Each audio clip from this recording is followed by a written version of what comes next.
Is it something we just recite out of duty? Or is it something that we can grapple with within our hearts?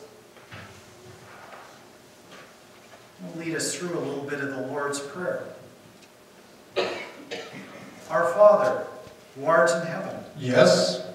Hang on. Don't interrupt me. I'm praying. But you called me. Called you? I didn't call you. I'm praying. Let's try that again. Our Father, who art in heaven. There, you did it again. Did what? Called me. You said, Our Father who art in heaven. Here I am. What's on your mind? Yeah, but I didn't mean anything by it. I was, just saying my prayers for the day. We say the Lord's Prayer. It makes me feel kind of good. Kind of like I get my duty done. All right, go on. Hallowed be thy name. Hold it. What do you mean by that? By what? By hallowed be thy name. It means grief. I don't know what it means. How should I know? It's just part of the prayer. What does it mean? It means honored, holy, wonderful. That kind of makes sense. I thought of what hallowed meant before. Okay. Thy kingdom come, thy will be done on earth as it is in heaven. Do you really mean that? Sure, why not? What are you going to do about it?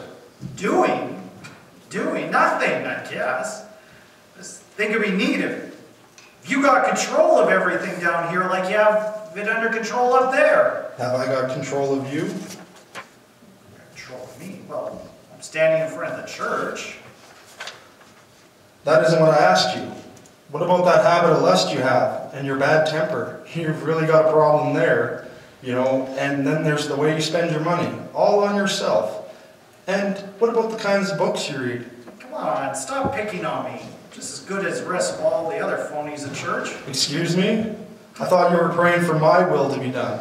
If that is to happen, I would have to start with the ones you were praying for. Like you, for example. All right. I guess I might have some hang-ups. Now that you mention it, I probably can name a few others even. So could I. I haven't thought about it till now, but I really would like to cut out some of those things. I'd like to, be really free. Good. Now we're getting somewhere. We'll work together. You and me. Now, some victories can truly be won. I'm proud of you. Look, Lord, everyone's kind of looking at me. I got to finish up this prayer. This is taking a lot longer than it usually does. Where were we? Give us this day our daily bread. You need to cut down the bread too. Wait a minute. What is this, criticize me day? Here I was doing my religious duty and all of a sudden you break in and remind me of all my hang-ups. Praying is a dangerous thing. You could wind up changed, That's why I'm trying to get across to you. You called me and here I am. It's too late to stop now. Keep on praying. I'm interested in the next part of your prayer. Well, go on. I'm kind of scared to keep going. Scared? Of what? I know what you'll say. Try me and see. Forgive us our sins as we forgive those who sin against us. What about Job? See, I knew it. I knew you'd bring him up. Why, he's told lies about me. He's cheated me out of money. He never paid me back that debt he owes me. I've sworn to get even. But your prayer, what about your prayer? Oh, I didn't mean it. Well, at least you're honest. But it's not much fun carrying the load of bitterness around inside, is it? No, but I will feel better as soon as I get even. Boy, I made some plans for old Joe. He'll wish he never did me no harm. You won't feel any better. You'll feel worse. Revenge isn't sweet. Think of how unhappy you are already.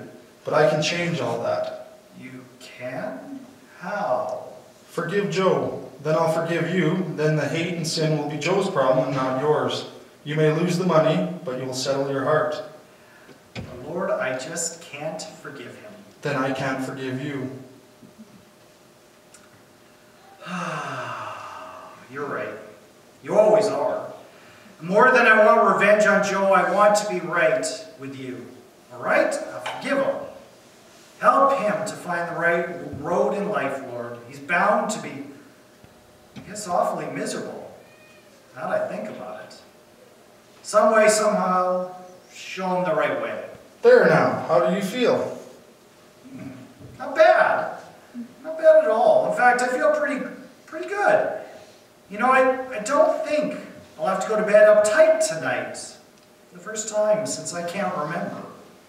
Maybe I'll be so tired from now on because I'm not getting enough rest. You're not through with your prayer yet. Go on. Oh, right. And lead us not into temptation, but deliver us from evil. Good. I'll do that. Just don't put yourself in a place where you can be tempted. What do you mean by that? Quit hanging around places where you are tempted. I don't understand. Sure you do. And when you get caught in a bad situation, you get into trouble, and then you come running to me, Lord, help me out of this mess, and I promise you I'll never do it again. You remember some of those bargains you tried to make with me? Yeah. I'm sorry, Lord, I really am. Until now, I thought if I just prayed the Lord's Prayer every day, then I could do what I liked. Didn't expect anything to happen like this. Go ahead, finish your prayer. Oh yeah. For thine is the kingdom and the power and the glory forever and ever. Amen. Do you know what would bring me glory? What would make me really happy? No, but I would like to know. I want to please you. See what a mess I made out of my life, and I can see how great it would be to really be a follower. You just answered the question. I did? Yes, the one thing that would bring me glory is to have people like you truly love me. And I can see that happening between us. Now that some of these old sins are exposed out of the way, well, there's no telling what we can do together. Lord, let's see what we can make of me. Okay, yes, let's see. Thank you, Dallas.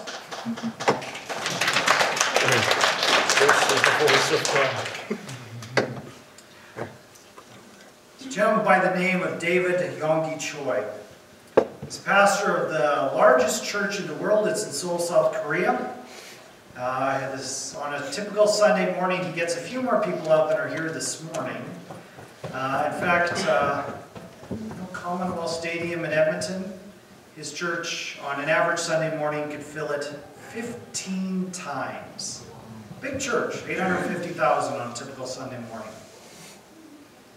It's often been asked what's the secret as to how that church got so big. I'm a little ashamed by his answer. He says it's 3 to 5 hours of prayer a day. He's asked, well, what can you pray for 3 to 5 hours? And he says, the first several hours of that prayer time. He says upwards of 3 hours on the days where he prays for 5 are spent praying the Lord's Prayer. You may ask, how on earth can you pray something you can recite in just a few seconds? But he says most of every day is spent wrestling with the Lord's Prayer. What is Jesus saying? How does it impact me? How am I living this? And he writes that it's a chance to engage with God, not as a duty, but as a joy. This is a place of prayer. I want to start off, before we actually get to the prayer, by giving some overall thoughts. I read the Lord's Prayer a few moments ago out of the New International Version. In a few minutes I'm going to put it up in a different version altogether, the English Standard Version. Very deliberately doing that. I haven't picked the typical one that everybody's memorized. Why have I done that? Because sometimes we need to hear the words afresh to make us think a little bit differently. And as we read in different Bibles, it may not quite sound alike. Particularly, it doesn't have the ending that we've all memorized, which was added for almost a liturgical value. Some of the King James versions retained it because it's just so familiar and everybody had to memorize it. They left it in. Which is good because I'm actually going to praise the ending in a few minutes. It's good to use different wordings because it is so easy to hear these words and not put any thought into them. And that is the exact opposite of what we looked at last week, where we are not just to babble our prayers, but they're to mean something. It's hard, because it's hard to pray. There's a pastor who told the story, and I'm going to pick his story because I can come up with many more personal examples, and personal examples can be dangerous. But of a friend of his who was a young seminary student. And he decided that he was going to pray. He started reading about men of prayer and women of prayer who had gone before him, who would get up early in the morning and pray for hours.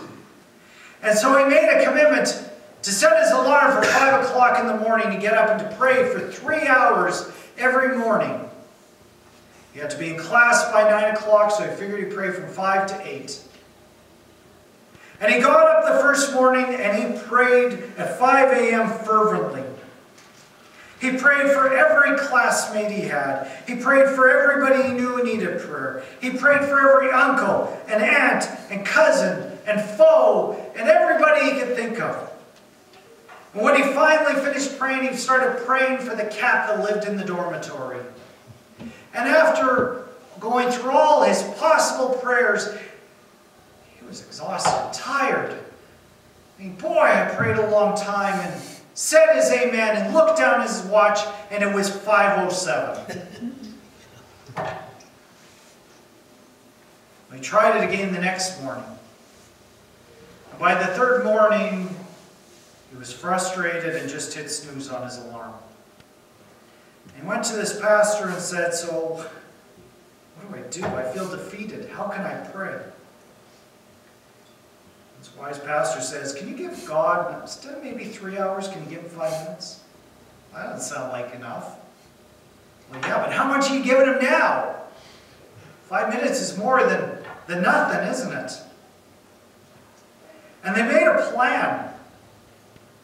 And I think this is where we often go wrong in our prayers, is we don't spend enough time planning how we're going to pray. So he says they picked a time where 7 days a week you can find a few minutes. Turn it into a routine, a habit.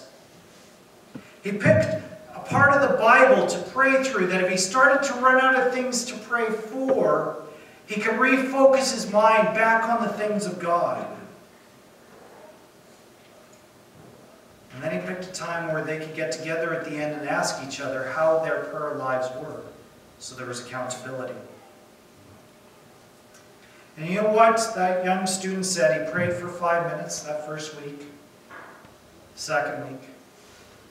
Before long, it was building to longer times until it became more and more, and it became a necessary part of his life. We need to find tools to pray. I don't often pray the Lord's Prayer publicly, because I think we can just turn it into a recital.